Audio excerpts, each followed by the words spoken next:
Hi creatives, this is McDonald.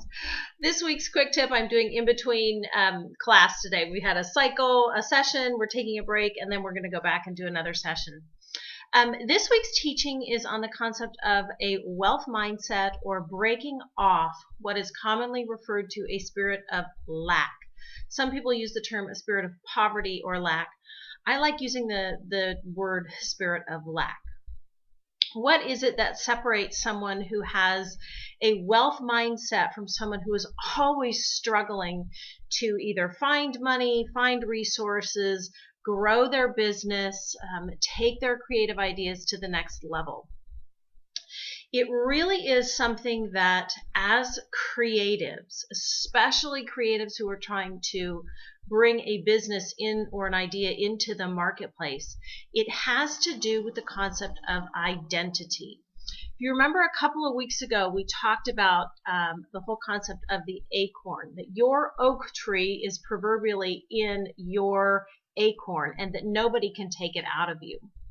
The whole concept of being able to take that acorn and grow it into something massive, or take your ideas, take your creativity, and bring them to the marketplace and grow them so that they're a blessing to people, is understanding that there is always enough. There is always enough. There will always be enough. That the universe isn't created with this lack mindset.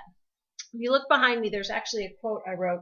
The wealth mindset understands that there's, I'll try to move out of the camera, there is always enough for everything. And then in God, there is no lack ever.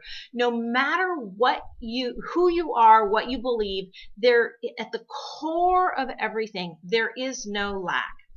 And the reason I'm so passionate about you as a creative in business is that you are specifically built to bring things to the marketplace so that you're actually adding new wealth, new ideas to an existing marketplace. So 3 things that help us with our feet on the ground break off that spirit of poverty or lack. The first is what we call sourcing, and it really gets into the how and the why you're doing what you're doing. The second thing we talk about is the whole concept of execution. I actually have the list behind me, and that tackles the what.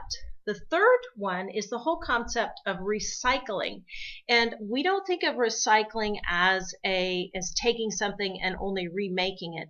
The recycling process is an additive process, especially when a creative gets involved in it, because what you're doing is you are addressing the who and the where of your specific time and specific place that you are creating. So, you know, the old proverb says there's nothing new under the sun. Well, you're new under the sun. You're new under the sun for this specific time and this specific place. So think about those things this week. We don't have a lot of time to go into it. If you want to take this class, please join us. Our next cycle starts April 14th. I think our registration will open up on March 15th. This is Ann McDonald. Have a blessed week. Like this, share with a friend who might be struggling, and I'll see you next week.